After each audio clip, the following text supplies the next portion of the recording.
One India house ஆர் நேயர்களுக்கு வணக்கம். Kolkata Knight Riders versus Lucknow Super Giants பயங்கரமா நடந்து முடிஞ்சிருக்கு. ஆக்சுவலா நேத்து மேட்சை பார்த்தோன்னே இதை விடலாம் டாப்பா இந்த சீசன்ல இதுக்கப்புறம் மேட்ச் கிடைக்குமா அப்படின்னு எதிர்பார்த்துட்டு இருந்தோம். பட் வெரி நெக்ஸ்ட் டேயே ஒரு பயங்கரமான ஒரு கான்டெஸ்ட் கொடுத்துருக்காங்க.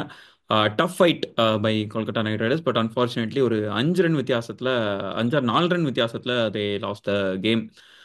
So going in to the game நீங்க எப்படி பாக்குறீங்க? அண்ட் அதை விட இன்னும் முக்கியமா நான் கேட்கணும்னு நினைக்கிறது மிட்சல் மார்ஷோட ஃபார்ம். அவர் இந்த டீம்ல ஜாயின் பண்ணும்போது யாருமே ஒரு எதிர்பார்க்காத ஒரு விஷயம்.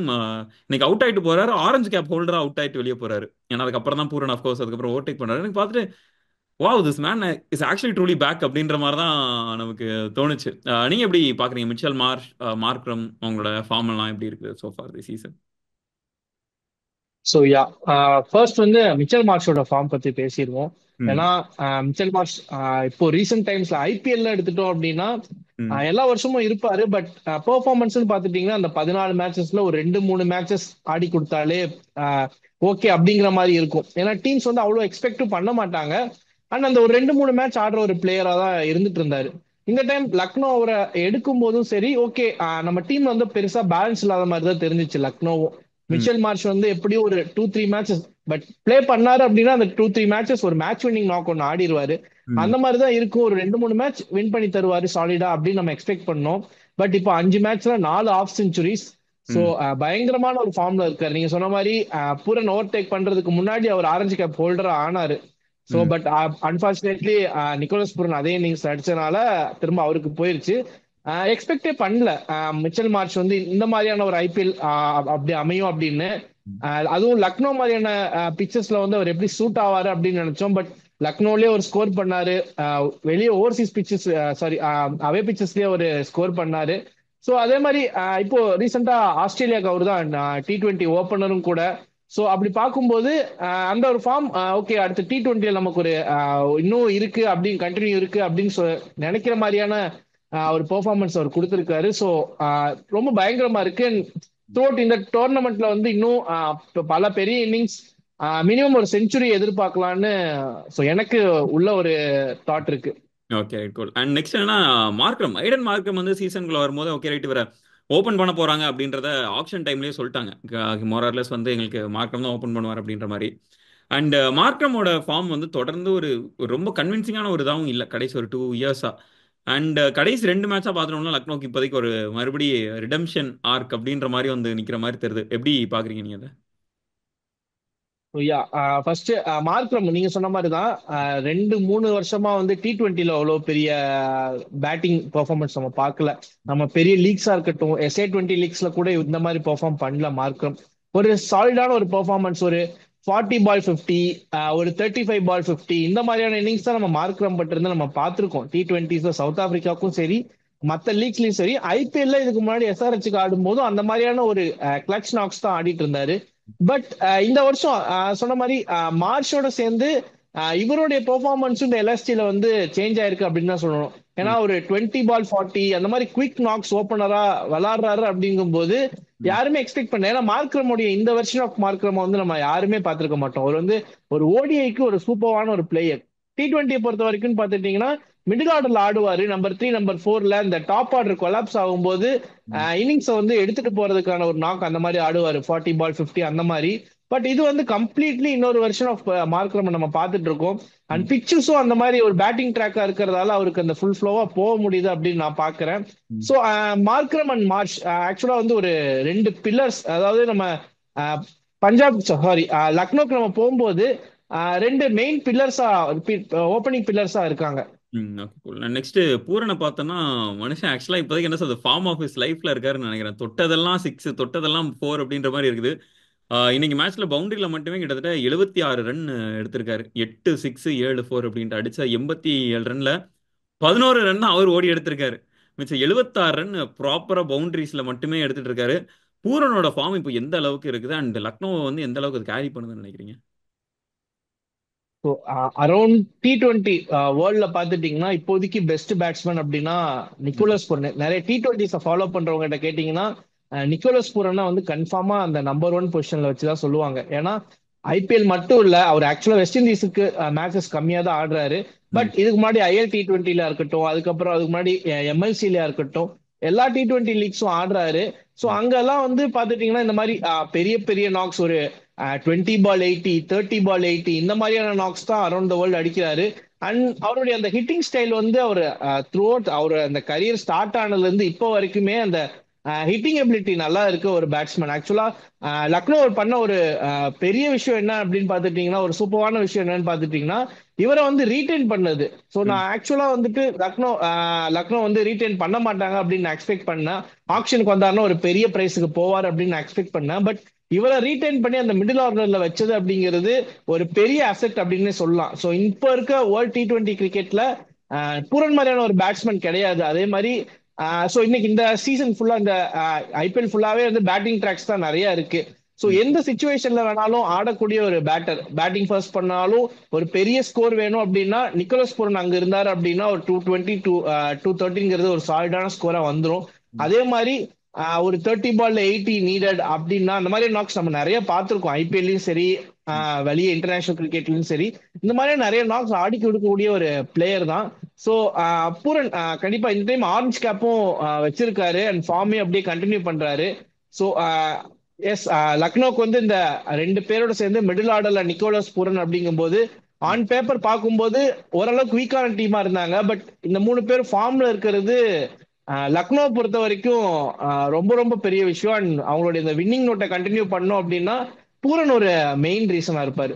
Okay right cool. நெக்ஸ்ட் அடி கேகேவோட பேட்டிங் சைடு போயிட்டோம் அப்படின்னா அது ரொம்ப சர்ப்ரைசிங்காக இருந்துச்சு. சுனில் நரேன் ஆக்சுவலாக சுனில் நரேனோட பவுலிங் பற்றி நான் கேட்கணும்னு நினைக்கிறேன். சுனில் நரேனோட பவுலிங் கொஞ்சம் கன்சர்னிங்காக இருக்குது அவங்களுக்கு. ஏன்னா அவங்களுக்கு ரன்ஸ் அதிகமாக கொடுக்க ஆரம்பிக்கிறாரு. முந்தி இருந்த அந்த ஒரு வினம் இல்லை அவர்கிட்ட. விக்கெட்ஸும் பெருசாக வரமாட்டேங்குது.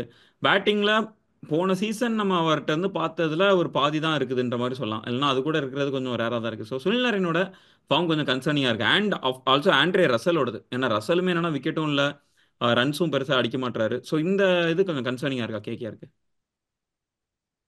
கண்டிப்பா. ஏன்னா ரசல் அண்ட் நரேன் ரெண்டுமே ரீட்டைன் பண்ண ஒரு பிளேயர்ஸ். பல வருஷமா ஆல்மோஸ்ட் ஒரு 10 12 இயர்ஸா கேகேஆர் சைட்ல இருக்காங்க. ஸோ எப்பவுமே அவங்க அந்த டிராஃபி வின் பண்ண சீசனா இருக்கட்டும், நல்லா ஓரளவுக்கு ஃபைனல்ஸ் முடியும் இல்லை பிளே ஆஃப் முடியும் குவாலிஃபை ஆன டீம்ஸ் எல்லாம் இவங்களுடைய பெர்ஃபார்மன்ஸ் ஒரு கீ பெர்ஃபார்மன்ஸா இருந்திருக்கு. ஒரு பெரிய ஆசெட்டா இருந்திருக்காங்க. பட் இந்த வருஷம் அவங்க பெர்ஃபார்மன்ஸே பண்ணல அப்படிங்கும்போது அது கேகேஆருக்கு ஒரு டவுன்ஃபால் மாதிரி தான். ஆல்மோஸ்ட் ஒரு 2 மேட்சஸ் லூஸும் ஆயிட்டாங்க. ஸோ இவங்களுடைய பெர்ஃபார்மன்ஸ் வந்து அங்க ஒரு கீயா இருக்கும். அதை வந்து அவங்க ரொம்ப மிஸ் பண்றாங்க. நரேனை பொறுத்த வரைக்கும் நரேனோட பால் ஒரு லாஸ்ட் 2 3 இயர்ஸா வந்து நரேன் பெருசா விக்கெட்லெஸ் பவுலரா தான் இருந்தார். எக்கனாமிக்கலா போடுவாரு, பட் பெரிய விக்கெட் அட்ரஸ் பண்ற மாதிரியான ஒரு பவுலரா இல்ல. பட் இந்த வருஷம் எக்கனாமியும் நரேனுக்கு வந்து அடி வாங்குது. மெயினா வந்து நான் ஒரு விஷயம் என்ன சொல்லணும் அப்படின்னா, பேட்டிங்க்கு ஃபேவரான பிச்சர்ஸ்ல வந்து அவ்வளவு கண்ட்ரோலா அவரால் போல்ட் பண்ண முடியல. அண்ட் அதே மாதிரி அவரு பேட்டிங் ஃபார்ம் எடுத்து பார்த்துட்டோம் அப்படின்னா சில மேட்சஸ் அடிக்கிறாரு, ஒரு இம்பாக்ட் ஒன்னு கிரியேட் பண்றாரு, பட் பெரிய ஸ்கோரா கன்வெர்ட் பண்ண முடியல. பட் கேகேஆர் வந்து அவரவே நம்பிட்டு இருக்க வேணாம் அப்படின்னும் பார்க்கலாம். ஏன்னா ஒரு 6 ஓவர்ஸ் நரேன் ஆடிட்டா போதும். அந்த 6 ஓவர்ஸ்ல ஒரு ஸ்கோரை ஓரளவுக்கு ஒரு 15 பால் 30 அந்த மாதிரி ஒரு குவிக் ஃபயர் நாக்கு ஆடிட்டு போனா போதும் அப்படின்னு ஒரு ஒரு இடத்துல செட் பண்ணி வைக்கணும் நரேனை. அந்த ஒரு ஃப்ரீடம் கொடுக்கணும். ஏன்னா லாஸ்ட் சீசன் கௌதம் கம்பீர் இருக்கும்போது நல்லா பெர்ஃபார்ம் பண்ணாரு, ஒரு செஞ்சுரி எல்லாம் அடிச்சாரு. சோ அந்த இடத்துல அவருக்கு நான் என்ன பார்த்தேன் அப்படின்னா, ஒரு ஃப்ரீடமோட நீ அவுட் ஆனாலும் பரவாயில்ல, ஃபர்ஸ்ட் ஓவரே அவுட் ஆனாலும் பரவாயில்ல, பெரிய ஷாட்டுக்கு கன்வெர்ட், பெரிய ஷாட்டுக்கு போ அப்படின்னு சொன்ன மாதிரி ஒரு ஃப்ரீடம் கொடுத்த மாதிரி நான் பார்த்தேன். பட் இந்த சீசன் வந்து அவரை பியூரா வந்து பேட்டிங்ல அவரை பிலீவ் பண்ற மாதிரி இருக்கு. அந்த மாதிரியான ஒரு சுச்சுவேஷன்ல தான் கேகேஆர் அனுப்புறாங்க போல. சோ அதனால பேட்டிங்லயும் அந்த பெருசா ரன்ஸ் கன்வெர்ட் பண்ண முடியல. அண்ட் ரசலை பொறுத்த வரைக்கும் இந்த சீசன் வந்து ஆக்சுவலா ரசல் உள்ள வரும்போது நல்லா ஒரு ஃபார்ம்ல தான் வந்தாரு. வெஸ்ட் இண்டீஸுக்கும் பெர்ஃபார்ம் பண்ணாருன்னு நினைக்கிறேன் ஒரு 2 மேட்சஸ். இங்க வரும்போது அவர்கிட்ட இருந்து ரன்ஸ் எல்லாம் எக்ஸ்பெக்ட் பண்ணாங்க. இன்னைக்கு மேட்ச் வந்து ஓரளவுக்கு கொஞ்சம் க்ளோஸா தான் போச்சு. இந்த மேட்ச் ரசல் இருந்திருந்தாரு அப்படின்னா ரிங்கு கூட ஓரளவுக்கு இன்னும் 4 ரன் தான் தோத்தாங்க, மேபி வின் கூட பண்ணிருக்கலாம். சோ அந்த மாதிரி பழைய ரசலை நம்ம பார்க்க முடியல. ஒரு 2 3 இயர்ஸ் முன்னாடி ஒரு ரசல் வந்து ஒரு சீசன் ஃபுல்லாவே வந்து அடிக்க மாட்டாரு. சோ அந்த மாதிரியான ஒரு ரசல் செட் பண்ணி ரசல் விக்கெட் எடுக்கிறாங்க அப்படிங்கும்போது ஒரு கன்சர்ன் தான். மேபி இன்னி வர இன்னிங்ஸ்ல இனி மாதிரி ப்ரெஷர் இல்லாத ஒரு சுச்சுவேஷன், ஒருவேளை பவுலர்ஸ் நல்லா போல் பண்ணாங்க அப்படின்னா, இல்ல ஃபர்ஸ்ட் பேட்டிங் பண்ணாங்க அப்படின்னா நம்ம பழைய ரசல் ஷோ அந்த மாதிரியான இன்னிங்ஸ் நம்ம பார்க்கலாம். நெக்ஸ்ட் கேகேஆரோட ஸ்டார் பிளேயர்ஸ் இன்னைக்கு அப்படின்னு பார்த்துட்டோம்னா ரஹானே அண்ட் வெங்கடேஷ் ஐயர். பெரிய டார்கெட் அப்படின்னும் போது ரஹானே அண்ட் வெங்கடேஷ் ஐயர் ரெண்டு பேருமே ஸ்டெப் அப் பண்ணாங்க. ரெண்டு பேரும் ஆஃப்கோர்ஸ் ஒரு சீனியரான ஃபிகர் ரஹானே. அண்ட் வெங்கடேஷ் ஐயருமே கேகேஆரோட ஃபியூச்சரா அவங்க பார்க்குற மாதிரி தான் தெரியுது. இவங்க வாங்கின பைஸா இருக்கும், இவங்க பெரிய கொடுத்த அமௌண்ட்டா இருக்கட்டும், அதெல்லாம் வச்சு பார்க்கும்போது ரெண்டு பேரோட பெர்ஃபார்மன்ஸ் எப்படி இருந்துச்சுன்னு பாக்குறீங்க? ஃபர்ஸ்ட் வெங்கடேஷ் ஐயர் 25 crore போகும்போது வெங்கடேஷ் ஐயருக்கு எதுக்கு 25 crore அப்படின்னு ஃபர்ஸ்ட் இருந்துச்சு. பட் அதுக்கப்புறம் அவங்களுடைய கோரை ரீட்டைன் பண்றதுக்கு வேண்டியதான் அந்த 25 crore அப்படிங்கிற மாதிரி நான் பார்த்தேன். பட் உண்மையாலுமே வெங்கடேஷ் ஐயர் ஃபர்ஸ்ட் ஒரு 2-3 இன்னிங்ஸ் நல்லா பெர்ஃபார்ம் பண்ணனாலும் அடுத்து அப்படியே மேக்கப் பண்ணிட்டார். ஒரு 40s 50s, அதுவும் நம்பர் 5ல ஆடுறாரு, ஒரு ஃபினிஷிங் ரோல் அந்த மாதிரியான ஒரு சுச்சுவேஷன்ல தான் வராரு. ஸோ அந்த இடத்துக்கு என்ன தேவையோ அந்த மாதிரியான பெர்ஃபார்மன்ஸ் கொடுக்குறாரு. ஸோ ஒரு நல்ல டேலண்ட் தான். இனி வர மேட்சஸ்லயும் கேகேஆருக்கு யூஸ்ஃபுல்லா இருக்கும். So, இன்னைக்கு அவர் ஆடினது வந்து ஆல்மோஸ்ட் அந்த சேஸை வந்து ரொம்ப க்ளோஸா கொண்டு போனதுக்கு அவருடைய நாக் வந்து ரொம்ப ரொம்ப இம்பார்ட்டன்டான நாக் அப்படின்னு நான் சொல்லுவேன். அதே மாதிரி ரஹானேவுடைய நாக், ரஹானே இந்த மாதிரியான இன்னிங்ஸ் ஒரு ஒரு லாஸ்ட் ஒரு 2-3 இயர்ஸா தான் இந்த மாதிரி பெரிய பெரிய சிக்ஸர்ஸ் அடிக்கிறது. ஏன்னா ரஹானே வந்து மேக்ஸிமம் 4 தான் பவுண்டரிஸ் தான் டீல் பண்ணுவாரு, சிக்ஸர்ஸ் பெருசா அடிக்க மாட்டாரு. பட் சிஎஸ்கேல இருந்த அந்த சிஎஸ்கேல ஜாயின் பண்ண அந்த ஃபர்ஸ்ட் இயர்ல இருந்து சிக்ஸஸ் நிறைய அடிக்கக்கூடிய ஒரு ரஹானேவை நம்ம பார்த்தோம். ஸோ இந்த வருஷமும் அதே கண்டினியூ பண்ணிட்டு இருக்காரு. அண்ட் ஆஸ் அ கேப்டனாவும் அந்த ஒரு ரெஸ்பான்சிபிலிட்டி எடுத்து அந்த ஒரு ஸ்லாட்ல நம்பர் 2, சாரி ஓப்பனிங் பொசிஷன்ல வந்து இறங்கி விளாடுறாரு. ஸோ அந்த மாதிரி பவர் பிளேல வந்து நல்லா ஹிட் பண்ணி கூட ஒரு ரஹானேவை நம்ம பார்க்கிறோம். ஸோ அவருடைய நாக்குமே இன்னைக்கு ரொம்ப யூஸ்ஃபுல்லான ஹெல்ப்ஃபுல்லான நாக்கா இருந்துச்சு. பட் அன்பார்ச்சுனேட்லி அந்த அந்த 2 நாக்ஸ் வந்து லூசிங் சைட்ல எண்ட் ஆயிருக்கு. ஸோ அது வந்து ஒரு அன்பார்ச்சுனேட்டான விஷயம் தான். அண்ட் கடைசியா நான் கேட்கணும்னு நினைக்கிற பிளேயர் யாருன்னா ரிங்கு சிங். ரொம்ப பின்னாடி தள்ளி இறக்கிட்டாங்களோ ரிங்கு சிங் இன்னைக்கு மேட்ச்ல? கண்டிப்பா. ஏன்னா முன்னாடி இறக்கி இருக்கணும். ஏன்னா ஃபர்ஸ்ட் 10 ஓவர்ஸ்ல 100 ரன்ஸ் மேல வந்துருச்சு. டார்கெட்டுக்கு க்ளோஸா போவாங்கன்னு தெரிஞ்சிருச்சு. அண்ட் ரகுவன்ஷியை வச்சிருந்தாங்க. பட் ரகுவன்ஷியை வந்து எனக்கு தெரிஞ்சு முன்னாடி சென்ட் பண்ணிருக்க வேண்டாம். ரிங்கு வந்து இன்னும் கொஞ்சம் முன்னாடி சென்ட் பண்ணிருக்கணும். ரகுவன்ஷி, ரிங்கு, ரசல், அதுக்கப்புறம் பேட்டர்ஸ் இல்லைன்னா ரகுவன்ஷியை போயிருக்கணும். ஒருவேளை டாப் ஆர்டர் கொலாப்ஸ் ஆயிருந்துச்சுன்னா ரகுவன்ஷி கொண்டு வந்திருக்கலாம். பட் இன்னைக்கு கொஞ்சம் ஆர்டர் வந்து கொஞ்சம் எப்படி குழம்பி போயிட்டாங்களா என்னன்னு தெரியல. பட் கொஞ்சம் ஷிஃப்ட் பண்ணிருக்கலாம். ரிங்கு மாதிரியான ஒரு இன்டென்ட் காட்டுற ஒரு பிளேயர் வந்து முன்னாடியே சென்ட் பண்ணிருக்கலாம். ஸோ அங்க வந்து நீங்க சொன்ன மாதிரி கேகேஆர் அங்க ஒரு மிஸ்டேக் பண்ணிட்டாங்கன்னு பாக்குறேன். Okay right, cool. Thank you so much Kirubakaran, உங்களோட டைம் ஸ்பெண்ட் பண்ணி நிறைய விஷயங்கள் share தேங்க்யூ. பண்ணீங்க. ரொம்ப ரொம்ப நன்றி. தேங்க்யூ.